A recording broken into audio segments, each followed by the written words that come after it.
Ladies and gentlemen, welcome to the English Daily Book Summary YouTube channel. In order to not stop learning, listen to an English book summary every day for free.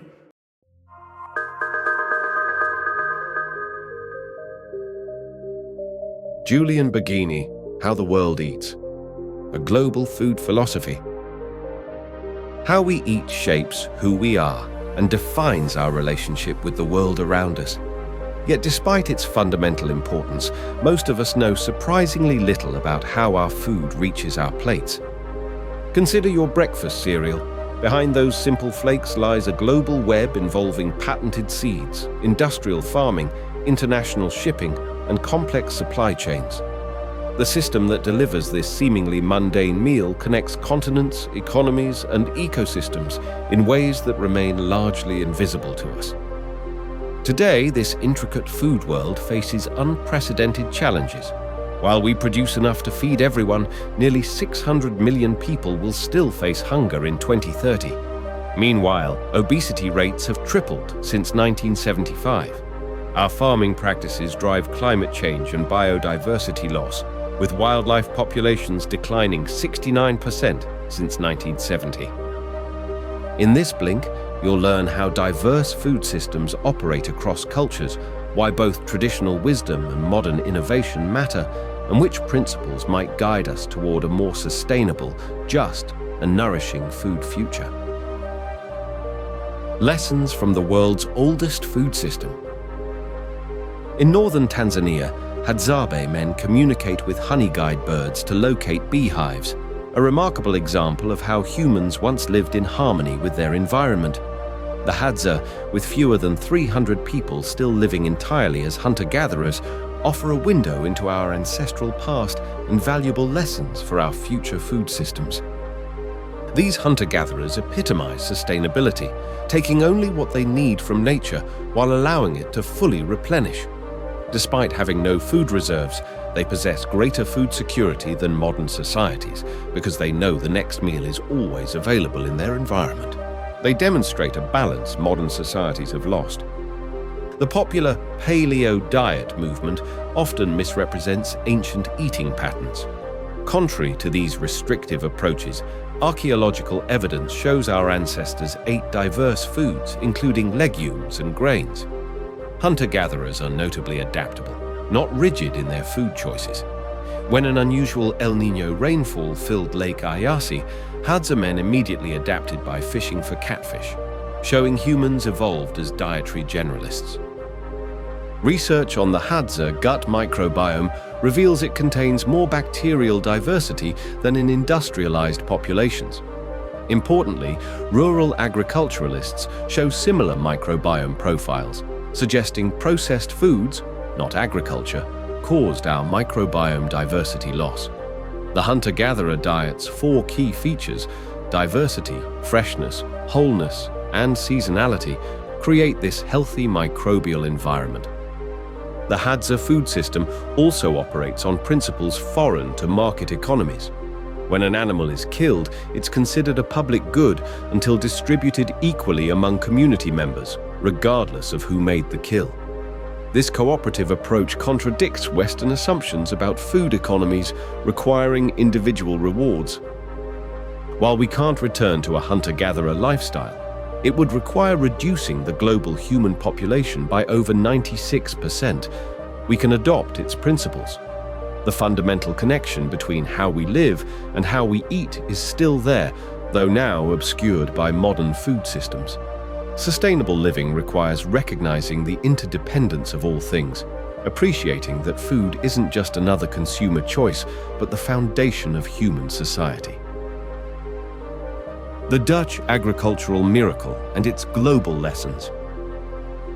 The Netherlands, smaller than West Virginia, but with the world's second-largest agricultural exports, offers a powerful case study in how intensive farming can evolve.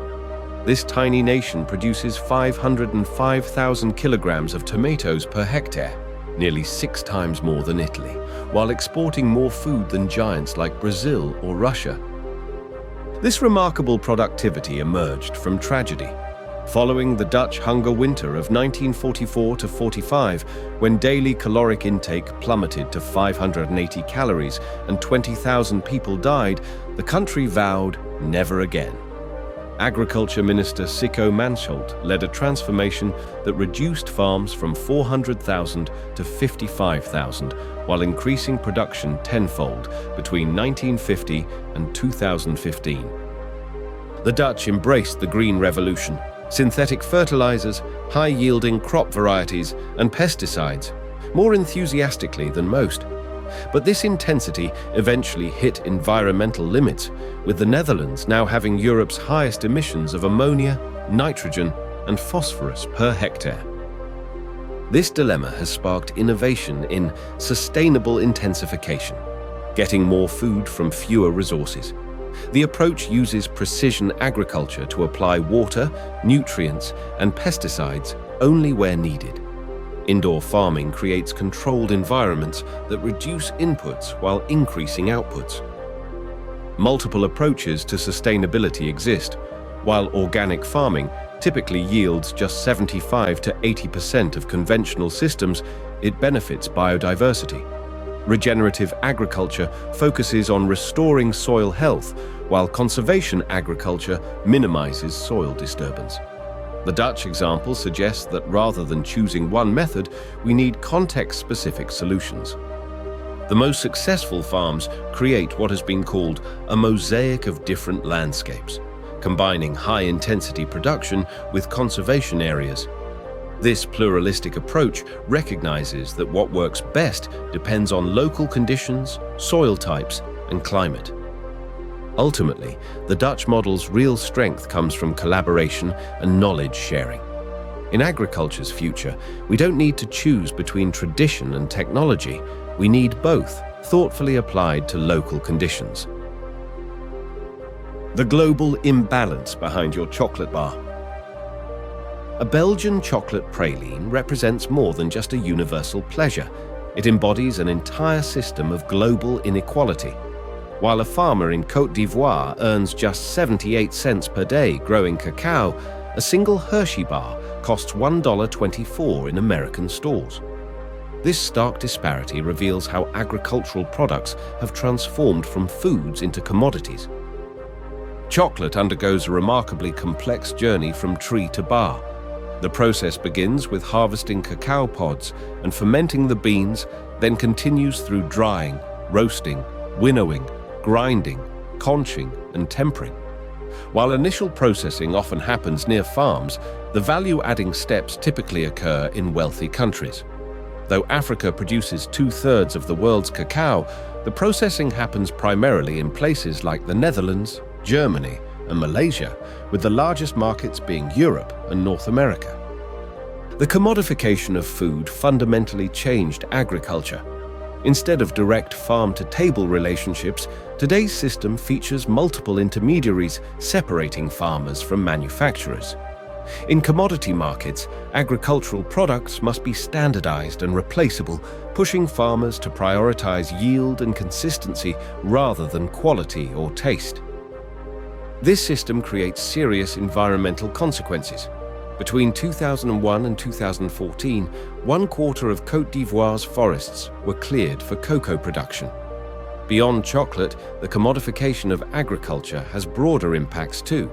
Globally, just 3 crops, maize, rice, and wheat, account for nearly 90% of grain production, creating dangerous vulnerabilities to disease and climate change. Alternative models like fair trade certification and specialty markets offer limited improvements. Fair trade premiums typically increase farmer income by only 20%, not enough to provide a living wage, while craft chocolate markets remain niche, with bars often selling for $6 or more. The challenges can't be solved through consumer choice alone. Major companies like Cadbury and Nestlé have actually retreated from certification programs in recent years. Real change would require reforming commodity markets themselves, recognizing that capitalism can take many forms with varying degrees of regulation. The chocolate we enjoy represents a system that needs fundamental restructuring to become truly sustainable. corporate power, and food system ethics. When Modelo Especial became America's top-selling beer in 2023, financial reporting highlighted its cultural resonance, clever marketing, and sports sponsorships, but remarkably never mentioned its taste. This revealing omission perfectly illustrates how modern food corporations operate. They sell ideas rather than flavors. Since the 1980s, we've lived in what sociologists call the corporate food regime, where global food businesses, not nations, dominate the system.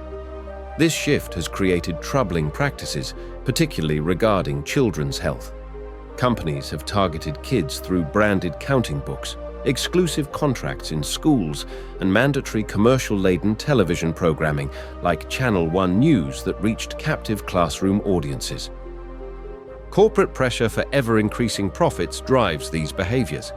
The US food system produces an astonishing 3,782 calories per person daily, far more than needed, requiring companies to convince people to eat more. Wall Street demands not just profit, but continuous growth, creating a relentless push for sales regardless of health consequences. Even ethically minded food businesses struggle against these pressures. Unilever's sustainability-focused CEO Paul Polman was replaced after investor impatience. Danone's CEO Emmanuel Faber was ousted when shareholders felt his social responsibility focus undermined profits. Leon's co-founder discovered his chain couldn't be financially viable, selling only healthy food, settling instead for something slightly better than junk food. The limits of voluntary corporate ethics explain why many food executives privately support stronger regulations. They want to operate more responsibly, but fear competitive disadvantage if they act alone. Third-party certifications like B Corp and Fairtrade offer partial solutions, but companies typically abandon them when profitability suffers. Some companies leverage their power positively, like M&S implementing high animal welfare standards across its supply chain. But meaningful, widespread change requires smart regulation that aligns profit motives with public good. The solution isn't eliminating regulations, but reconfiguring existing systems to ensure ethical practices become the most profitable option. When properly incentivized, businesses can adapt quickly to prioritize both financial returns and social responsibility. The two worlds of livestock farming. In Patagonia, cattle roam freely across traditional ranches spanning 45,000 hectares, areas larger than some Caribbean islands, moving seasonally to find the best grass. This traditional approach stands in stark contrast to modern feedlots, where 2/3 of Argentina's cattle now live in spaces just 3% the size they once enjoyed. This shift represents a global transformation carrying profound implications for animal welfare, environmental sustainability, and human health. Worldwide meat consumption continues to rise, with production projected to increase from 300 to 470 million tons annually by 2050. This demand has driven the rapid expansion of industrial livestock facilities, with 70% of American cows, 98% of pigs, and 99% of poultry now raised in concentrated operations. Animals in these systems face severe welfare challenges, from minimal space to painful procedures performed without anesthesia, while breeding for rapid growth causes health problems like lameness in 25% of dairy cows. The environmental costs are equally concerning. Feed crop production has driven massive deforestation, with Brazil becoming the world's largest soybean exporter. The biodiverse Cerrado savanna, home to 11,000 plant species, has seen half its area converted to agriculture, much of it illegally. Meanwhile, drought has forced many traditional ranchers to reduce their herds as climate change threatens their livelihood. Yet not all livestock farming has the same impact. Properly managed grazing can be greenhouse gas neutral through the biogenic carbon cycle, where methane from cattle eventually returns to the soil as carbon. And several countries are implementing reforms. The Netherlands has seen a 5-fold increase in slower-growing chicken breeds, while France, Germany, and Italy have banned the mass killing of male chicks. Livestock farming isn't monolithic. We can preserve traditional systems while significantly reducing overall consumption, bridging the increasingly polarized debate between those who want to eliminate all animal agriculture and those who defend the status quo. The complex ethics of genetically modified food. Food marketing often emphasizes natural qualities, yet our understanding of what's natural can be surprisingly disconnected from reality. Take that organic ruby red grapefruit in your shopping basket. It wasn't simply picked from a wild tree, it was created by exposing plants to ionizing radiation to induce mutations, a process that would never occur naturally at such rates. This contradiction reveals our complex and often inconsistent relationship with genetic technology in food. Humans have been altering plants genetically for millennia through selective breeding, choosing seeds with desirable traits long before understanding how genetics worked. Modern genetic modification simply accelerates and directs this process with greater precision. Since the first commercial GMO in 1994, the technology has simultaneously sparked hope and controversy. Consider golden rice, engineered to contain beta-carotene to address vitamin A deficiency that causes 1 million deaths annually. Despite being ready in the early 2000s, this non-profit initiative remains unavailable due to opposition from environmental groups and regulatory barriers. Meanwhile, commercial GM crops designed to withstand herbicides have flourished, showing how financial resources determine which technologies succeed. Scientific consensus from organizations like the FDA and Royal Society confirms GM foods are safe to eat. The herbicide glyphosate used with GM crops carries some risk, but food residues pose minimal danger compared to everyday carcinogens like processed meat and alcohol. Today, gene editing technologies like CRISPR offer even more precise genetic alterations without adding foreign DNA. This Nobel Prize-winning approach creates drought-resistant, higher-yield crops with changes indistinguishable from natural mutations, and its lower cost could potentially democratize access beyond large corporations. Curiously, many organic standards prohibit precisely edited crops while allowing those created through random radiation-induced mutations, a policy inconsistency that highlights how regulation follows cultural perceptions rather than scientific risk assessment. The debate around genetic technology reflects competing values rather than competing facts. But environmental protection and technological innovation don't need to be adversaries. Since the 1960s, technology has halved the land required to feed each person. The future of sustainable food may depend not on rejecting biotechnology, but ensuring it serves everyone, not just corporate interests. 7 pillars for a better food future. Our global food system feeds more people than ever before, yet produces widespread injustice, animal suffering, and environmental damage. Despite these contradictions, the 7 principles needed to guide a healthier food world are neither controversial nor mysterious. They're simply not being followed. A truly sustainable food system begins with holism, recognizing that everything connects. When forests are felled in South America to feed European livestock, or fertilizers create dead zones in rivers, we're seeing the consequences of fragmented thinking. This interconnectedness demands systems thinking that acknowledges causal loops and non-linear relationships between elements. Complementing holism is circularity, where inputs and outputs remain balanced. On the South American pampas, cattle traditionally fertilized the grasslands they grazed. Modern circularity might operate regionally or internationally, with specialized farms creating closed loops together. Plurality recognizes that diverse environments and peoples need different approaches. One-size-fits-all solutions, whether Mediterranean diets or organic farming, inevitably fail somewhere. We need the largest possible toolbox of agricultural techniques rather than ideological purity. The principle of food centrism places actual food at the center of our system. Today, a lot of agricultural land produces commodities for industrial processing rather than whole foods for eating. We've reduced food to nutrients instead of recognizing its social and psychological importance.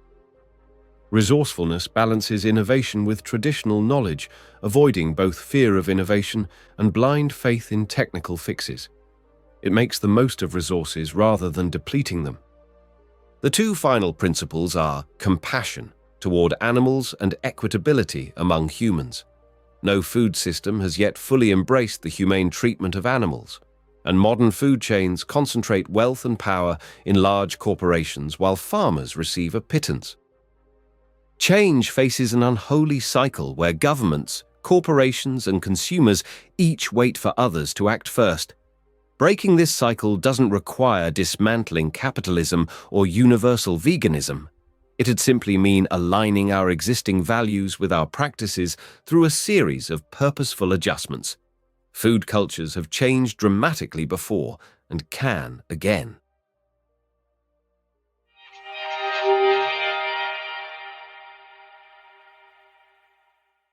The main takeaway of this blink to How the World Eats by Julian Baggini is that our food systems reflect profound cultural values while facing critical sustainability challenges.